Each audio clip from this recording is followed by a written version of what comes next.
expression, contenu. Manger le fruit. On n'est pas des petits enfants, monsieur le président. Et si on ne vient pas faire du théâtre? Culotte, vareuse, babouche, s'est habillé de la sorte Barnabé Wimana Milingani, déféré devant le tribunal de paix de Kinshasa-Ngaliema, siégeant en audience foraine au tribunal des grandes instances de Kinshasa-Gombe en procédure de flagrance. Je pense que vous comprenez bien le français. Je suis sous cure, je vais prendre de l'eau. Souvent, les médicaments que je prends, je me soulage presque tout le temps. Dans les 45 minutes, 1 heure, je suis obligé d'aller me soulager. Visiblement désemparé et visage abattu, le prévenu Barnabé est poursuivi d'avoir proféré au cours d'une émission des menaces d'attentat et outrage au chef de l'État. Le tribunal accorde au ministère public la parole pour la présentation des faits. Nous avons amené le prévenu devant vous parce qu'en date du 26 novembre, au cours d'une émission, ce dernier a proféré des mots qui ont outragé, offensé la personne du chef de l'État. Ces mots ont porté sur les faits suivants. À Kozwa Mbouma, il a renchéri dans la même émission pour dire Félix Akokangama, si on l'amène devant un tribunal, il sera arrêté. Il y a trop de légèreté autour de lui. Monsieur le Président, ces faits sont réprimés par la loi. Dans sa version des faits, le prévenu Barnabé Wimana a partiellement reconnu les faits et explique que par Okoliambouma, il était dans les hypothèses. Il a plusieurs expressions. L'expression là, contenu. Moi je donne le contenu de l'expression. C'est une hypothèse qui nous amène vers l'inconnu. C'est comme si vous tournez la bouche. Okoliambouma, mangez le fruit.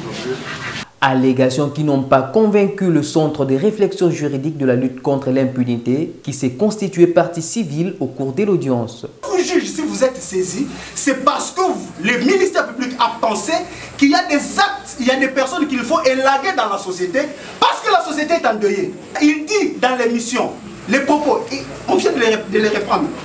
Le jour où il y aura un procès contre Félix, il va faire Makala. Il poursuit dans la même émission. Ce qui a ligné à Bomisabatoute. Le terme Kobomisabatu, ça veut dire la mort. Pour qu'il n'y ait pas mort, il faut que lui démissionne. Le journaliste lui dit que à démissionner c'est que Wana Koliambouma. Donc, si pour que les gens ne meurent pas, il faut que Félix démissionne. Mais si lui ne démissionne pas, c'est que c'est lui qui va mourir. Monsieur le Président, c'est une conséquence, ce n'est pas une hypothèse. J'aimerais qu'on enlève dans la tête du tribunal, de tous ceux qui sont dans cette salle, qu'il s'agissait des hypothèses. Pendant la plaidoirie, le ministère public a requis 1 an de servitude pénale pour menaces de mort et d'attentat, 2 ans de servitude pénale pour offense envers le chef de l'État et une amende de 10 millions de francs congolais. Vous direz ces infractions commises en concours idéal.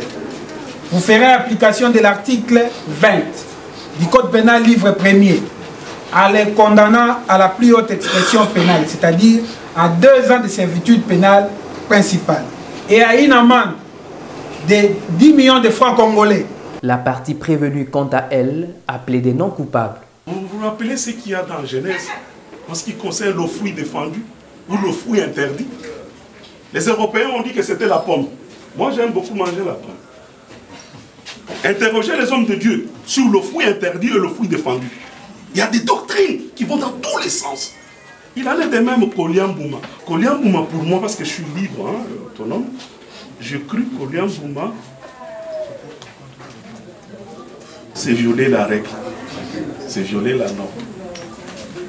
Si le chef de l'État le fait, il aura violé la norme.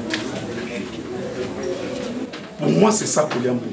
Alors si vous sortez de cette salle et vous interrogez 14 millions de Quinois et que tout un chacun vous livre son interprétation de Koliambouma, vous êtes sûr et certain que ce que vous allez cristalliser dans votre jugement pourra prospérer? J'en doute fort, il va y avoir des conséquences. Il y a là un doute sérieux, un doute raisonnable. Le tribunal a pris l'affaire en délibéré et a rendu son jugement sur le banc après quelques heures condamnant Barnabé Wimana Milingani à 3 ans de servitude pénale, soit 1 an pour menace d'attentat et de mort, 2 ans pour offense au chef de l'État. Cette audience foraine s'est tenue en présence de plusieurs personnalités politiques et juridiques, dont Edmond Issofankanga, procureur de la République du parquet de grande instance de Kinshasa-Gombe, et Piero Bakenge Mvita, président du tribunal de grande instance de Kinshasa-Gombe. Et votre mère?